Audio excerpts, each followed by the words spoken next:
Hello hi ಸ್ನೇಹಿತರೆ, ಇವತ್ತು ಮನೆಯಲ್ಲೇ ಪುಳಿಯೋಗರೆ ಪುಡಿಯನ್ನು ಮಾಡೋದು ಹೇಗೆ ಅಂತ ನೋಡೋಣ ಬನ್ನಿ. ಇದಕ್ಕೆ ಬೇಕಾಗಿರೋಂಥ ಇಂಗ್ರೀಡಿಯೆಂಟ್ಸು ಒಂದು 4 ಸ್ಪೂನಷ್ಟು ಧನಿಯಾ ಬೀಜ, ಒಂದು 30 ಬ್ಯಾಡಗೆ ಮೆಣಸಿನ್ಕಾಯಿ, ಒಂದು 25 ಖಾರದ ಮೆಣಸಿನ್ಕಾಯಿ, ಒಂದು 4ರಿಂದ 5 ಸ್ಪೂನಷ್ಟು ಬಿಳಿ ಎಳ್ಳನ್ನು ತೊಗೊಂಡಿದ್ದೀನಿ. ನಿಮಗಿದ್ರೆ ಕಪ್ಪೆಳ್ಳನ್ನು ತೊಗೊಳ್ಳಿ.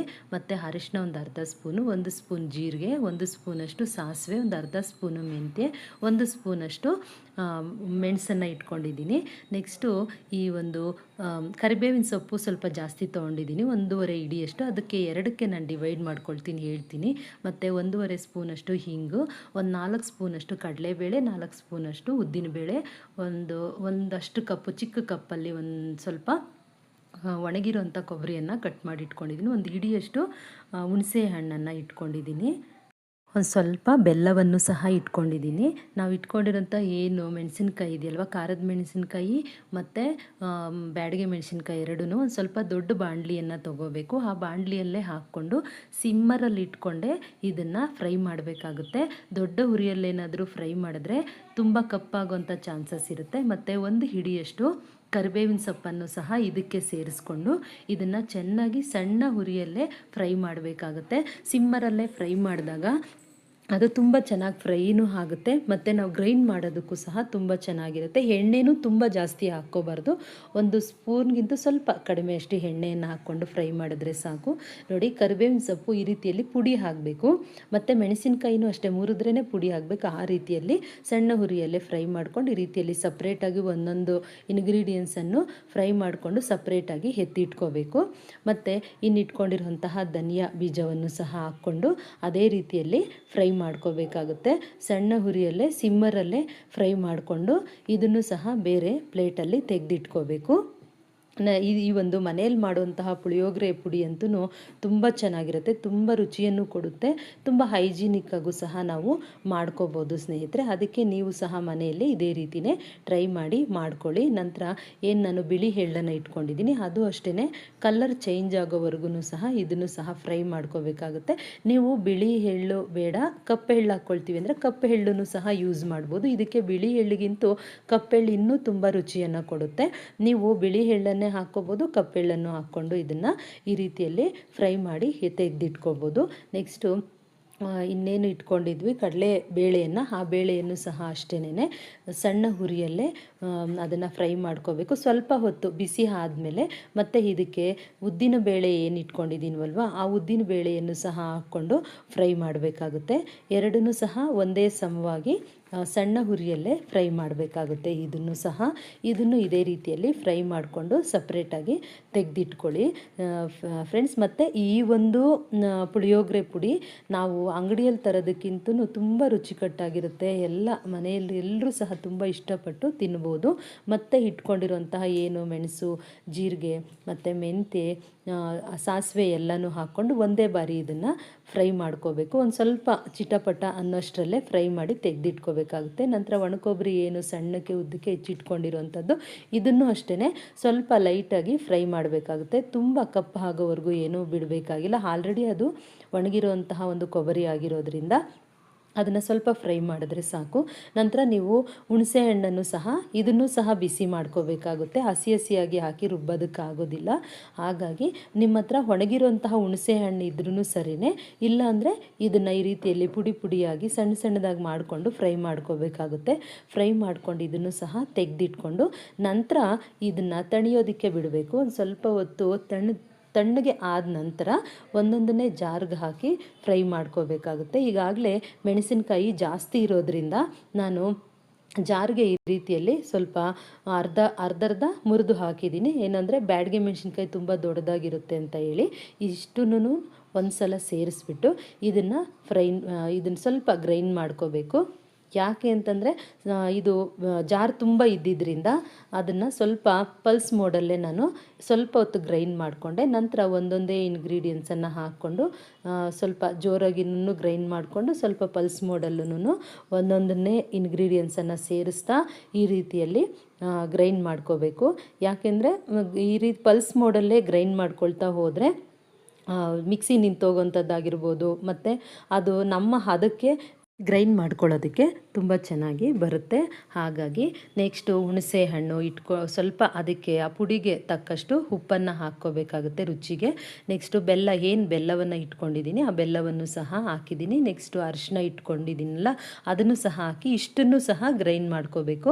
ಪಲ್ಸ್ ಮೋಡಲ್ಲೇ ಗ್ರೈಂಡ್ ಮಾಡ್ತಾ ಮಾಡ್ತಾ ನೋಡಿ ಈ ಮಟ್ಟಕ್ಕೆ ನಾನು ಗ್ರೈಂಡ್ ಮಾಡ್ಕೊಂಡಿದ್ದೀನಿ. 95% ಗ್ರೈಂಡ್ ಮಾಡ್ಕೋಬೇಕು. ಪೂರ್ತಿಯಾಗಿ ಸಣ್ಣಕ್ಕೆ ಪುಡಿನೂ ಆಗಬಾರ್ದು. ನೆಕ್ಸ್ಟು ಈ ರೀತಿ ಜಾಸ್ತಿ ತರಿಯಾಗಿನೂ ಸಹ ಇರಬಾರ್ದು. ಇಷ್ಟು ಮಾತ್ರ ಪುಡಿಯನ್ನು ಮಾಡಿ ಇಟ್ಕೊಂಡ್ರೆ ಚೆನ್ನಾಗಿರುತ್ತೆ. ನೋಡಿ ಎಷ್ಟು ಚೆನ್ನಾಗಿ ನಾನು ಮಾಡ್ಕೊಂಡಿರೋಂಥ ಎಲ್ಲ ಇಂಗ್ರೀಡಿಯೆಂಟ್ಸು ಇಷ್ಟು ಚೆನ್ನಾಗಿ ಗ್ರೈನ್ ಆಗಿದೆ. ಮತ್ತು ನೋಡೋದಕ್ಕೂ ಸಹ ಅಷ್ಟೇ ಕಲ್ಲರು ತುಂಬ ಚೆನ್ನಾಗಿದೆ. ಮತ್ತು ಅದೇ ಬಾಣಲಿಯಲ್ಲೇ ಎಣ್ಣೆ ಒಂದು 4-5 ಸ್ಪೂನಷ್ಟು ಎಣ್ಣೆಯನ್ನು ಹಾಕ್ಕೊಂಡು ಇದಕ್ಕೆ ಸಾಸಿವೆಯನ್ನು ಹಾಕಿ ಇದಕ್ಕೆ ನಾನು ಈ ಒಗ್ಗರಣೆಯನ್ನು ಕೊಡಬೇಕಾಗುತ್ತೆ. ಈ ಪುಡಿಗೆ ಈ ಒಗ್ಗರಣೆಗೆ ಏನೇನು ನಾನು ಇಂಗ್ರೀಡಿಯೆಂಟ್ಸನ್ನು ತೊಗೊಂಡಿದ್ದೀನಿ ಅಂದರೆ ಒಂದು 2 ಸ್ಪೂನು ಕಡಲೆಬೇಳೆ, 1-2 ಸ್ಪೂನು ಉದ್ದಿನಬೇಳೆ, 1.5 ಸ್ಪೂನಷ್ಟು ಎಳ್ಳು ಮತ್ತು ಕಡಲೆ ಬೀಜ ಸ್ವಲ್ಪ ಜಾಸ್ತಿನೇ ತಗೊಳ್ಳಿ. ನಿಮಗೆ 1 ಕಪ್ಪಷ್ಟು ಬೇಕು ಅಂತಂದರೂ ತಗೊಳ್ಳಿ. ಇದಕ್ಕೆ ಜಾಸ್ತಿ ಹಾಕಿದಷ್ಟು ಕಡಲೆ ಬೀಜ ಚೆನ್ನಾಗಿರುತ್ತೆ. ನೆಕ್ಸ್ಟು ಬ್ಯಾಡಗೆ ಮೆಣಸಿನ್ಕಾಯಿ ಒಂದು 5-6, ನೆಕ್ಸ್ಟು ಖಾರದ ಮೆಣಸಿನ್ಕಾಯಿ ಒಂದು 3 ತೊಗೊಂಡಿದ್ದೀನಿ. ಗುಂಡು ಮೆಣಸಿನ್ಕಾಯನ್ನು ಹಾಕ್ಕೊಂಡಿದ್ದೀನಿ. ನಿಮ್ಮ ಹತ್ರ ಗುಂಡು ಮೆಣಸಿನ್ಕಾಯಿ ಇಲ್ಲ ಅಂತಂದರೆ ಅದನ್ನು ಸ್ಕಿಪ್ ಮಾಡ್ಕೊಳ್ಳಿ. ನಿಮ್ಗೆ ಯಾವ ಮೆಣಸಿನ್ಕಾಯಿ ಬೇಕೋ ಅದನ್ನು ಹಾಕ್ಕೋಬೋದು.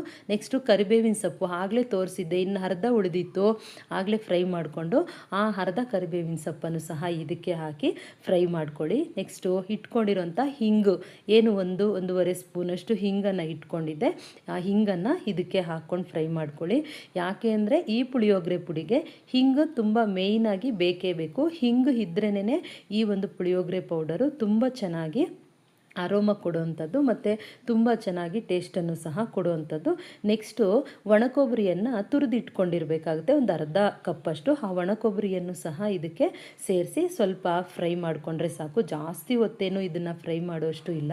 ನೀವು ಈ ಒಂದು ಗ್ಯಾಸ್ ಮೇಲೆ ಇದ್ದಂಗೆನೇ ಆ ಪೌಡರ್ ನಾವು ಮಾಡಿಟ್ಕೊಂಡಿರೋಂಥ ಪೌಡರನ್ನು ಹಾಕಿ ನೀಟಾಗಿ ಬೆರೆಯೋ ರೀತಿಯಲ್ಲಿ ಕಲಿಸ್ಬೇಕಾಗುತ್ತೆ. ಇಲ್ಲ ಅಂತಂದರೆ ಆ ಗ್ಯಾಸ್ದಿಂದ ಕೆಳಗಡೆ ಇಳಿಸ್ಕೊಂಡು ಸಹ ಈ ಬಿಸಿ ಇದ್ದಂಗೆನೇ ಈ ಪೌಡರ್ ಹಾಕಿ ನೀಟಾಗಿ ಕಲಿಸ್ಕೋಬೇಕಾಗುತ್ತೆ. ಆ ಒಂದು ಒಗ್ಗರಣೆ ಈ ಪೌಡರ್ಗೆ ನೀಟಾಗಿ ಹಿಡಿಬೇಕಾಗುತ್ತೆ. ಅದೇ ರೀತಿಯಲ್ಲೇ ನೀಟಾಗಿ ಅದನ್ನು ಬೆರೆಸ್ಕೊಳ್ಳಿ. ಈ ರೀತಿಯಲ್ಲಿ ಚೆನ್ನಾಗಿ ಮಿಕ್ಸ್ ಆಗಬೇಕು ಆ ಒಂದು ಒಗ್ಗರಣೆ ಮತ್ತು ಪುಡಿ. ನೀವೇ ನೋಡ್ತಾ ಇದ್ದೀರಿ ಫ್ರೆಂಡ್ಸ್, ಆ ಒಗ್ಗರಣೆ ಆಗಿರ್ಬೋದು ಮತ್ತು ನಾವು ಮಾಡಿಟ್ಕೊಂಡಿರೋಂಥ ಪೌಡರ್ ಆಗಿರ್ಬೋದು ತುಂಬ ಚೆನ್ನಾಗಿ ಬಂದಿದೆ. ತುಂಬ ಕಲ್ಲರಂತೂ ತುಂಬ ಚೆನ್ನಾಗಿದೆ. ಆ ಸ್ಮೆಲ್ಲಂತೂ ಆ ಅರೋಮ ತುಂಬ ಚೆನ್ನಾಗಿ ಕೊಡ್ತಿದೆ. ನೀವು ಸಹ ತುಂಬ ಹೈಜೀನಿಕ್ಕಾಗಿ ಮನೆಯಲ್ಲೇ ಮಾಡಿ ಒಂದು ಸಲ ಟ್ರೈ ಮಾಡಿ ನೋಡಿ. ಒಂದು ಸಲ ಮಾಡಿಟ್ಕೊಂಡ್ರೆ 1 to 3 months ಅಂತೂ ಯೂಸ್ ಮಾಡ್ಬೋದು.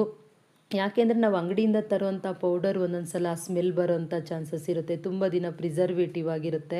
ಅಂತಹ ಪೌಡರನ್ನು ಯೂಸ್ ಮಾಡೋದಕ್ಕಿಂತ ನಾವು ಮನೆಯಲ್ಲೇ ಮಾಡಿಕೊಂಡು ತುಂಬ ಹೈಜೀನಿಕ್ಕಾಗಿ ತುಂಬ ರುಚಿಕಟ್ಟಾಗಿ ಮಾಡಿಕೊಂಡು ತಿನ್ಬೋದು. ಈ ಥರ ಒಂದು ಬಾರಿ ನೀವು ಮಾಡಿಬಿಟ್ರೆ ಮತ್ತೆ ನಿಮಗೆ ಅಂಗಡಿ ಪೌಡರ್ ಯಾವುದಕ್ಕೆ ಕಾರಣಕ್ಕೂ ನಿಮಗೆ ಇಷ್ಟ ಆಗೋದಿಲ್ಲ.